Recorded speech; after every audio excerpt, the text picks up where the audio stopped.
All right, we're in Wilmington, North Carolina at the Black Cat Shop. And will you want to tell us your name? My name is Margot.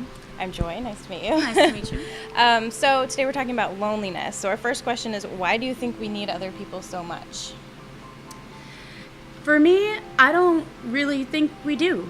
I think that we're too terribly dependent on other people to help us through life and really don't have any sense of self and how strong we actually are.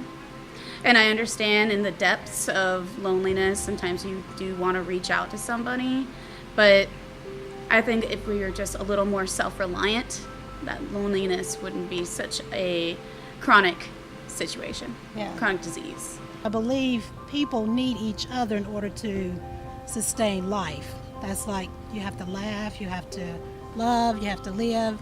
So, yeah, you just need each other to bounce ideas, thoughts. It'd kind of be lonely if you didn't have someone to love. Good companionship and relationship. I just feel like that's how we were created, to be around other people and to get support from other people and to support others, Yeah. Why do you think we need other people so much? Companionship.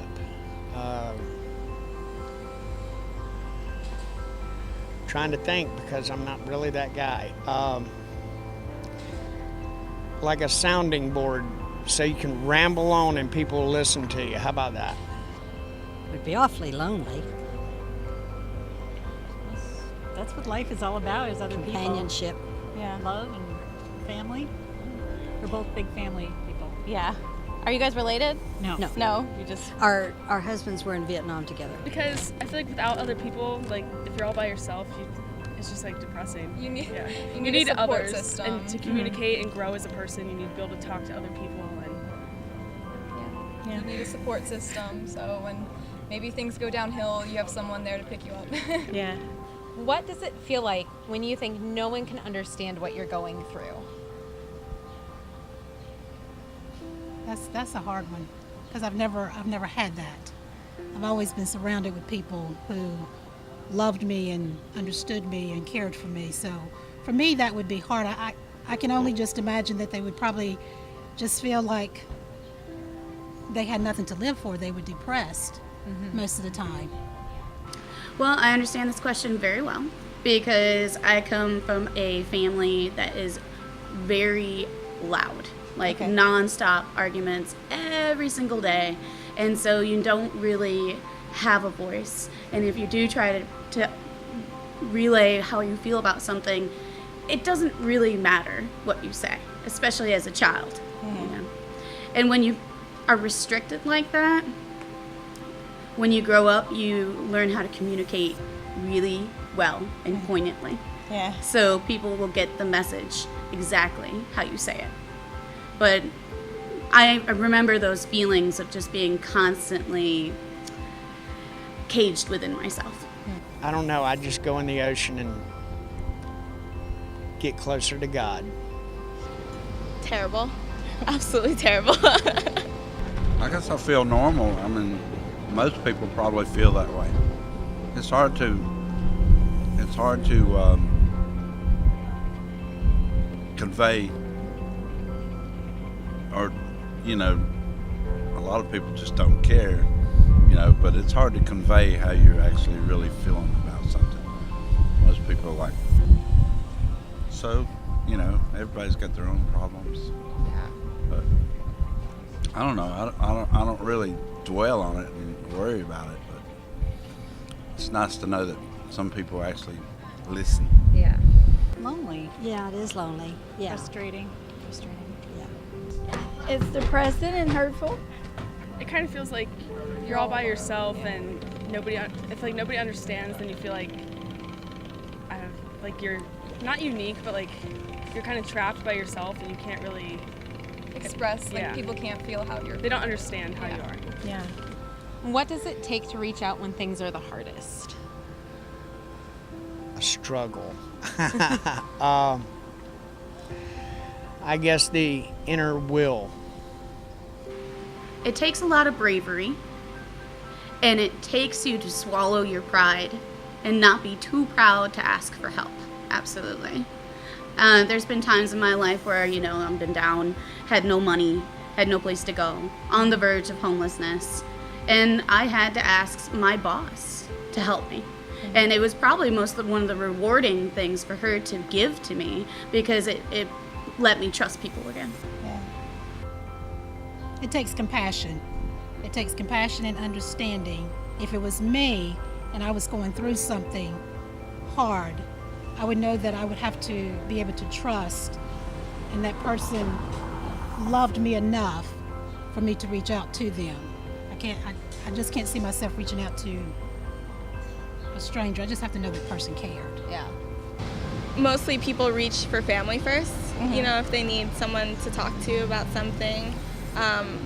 We have the internet now, which is great, because you have tons of forums, for people who are going through stuff similar to you, know, so that's a good thing.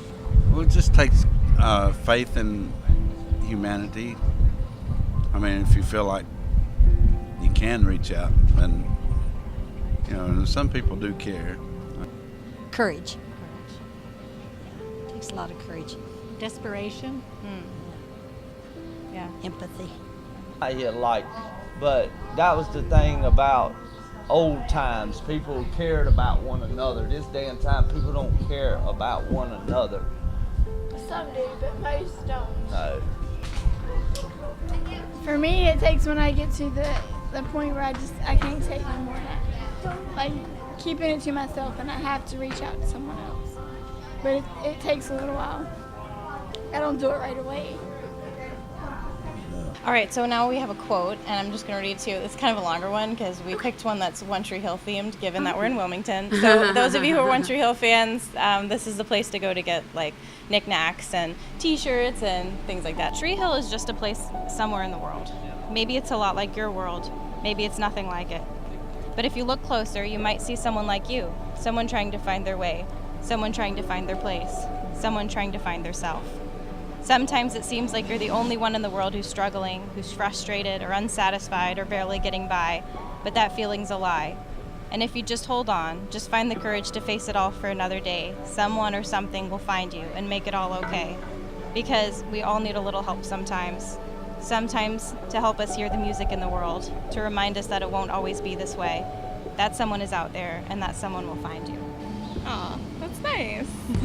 I feel like sometimes people forget, like every single person around you is in their own worlds, living their own world and stuff, you know?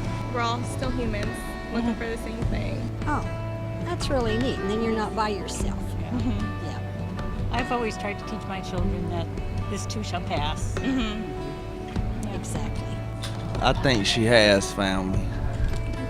It's just when you said there's always someone to help, I thought about the Beatles song, I get by with a little help from my friends. Yeah, every time I read this quote, I think of that. And there is someone that always, I mean, most people are too busy to, I mean, even if you say hi to them, a lot of people are just kind of like, why'd that person speak to me? But, there's a lot of people who care. It's deep. I relate to that a lot because we come from like a small town, so like when you really look, like I guess everyone's pretty close in our town, and I think we all pretty much sort of understand there are other people out there who have the same struggles as you. So. That's beautiful and so true. That's excellent. I love that. Well, it really stays true to your cause with empathy in general, and the fact that there's just so many people who lack that. They lack that empathy. And it tends to be a very self-centered society that we live in. And if we all just remembered that we all grow up, no one has the perfect family, no one has the perfect life, and no one has the perfect mentality, We all do need help from time to time. I know I said I don't believe in loneliness to the extreme, but you can't do it alone. But you can't do it alone.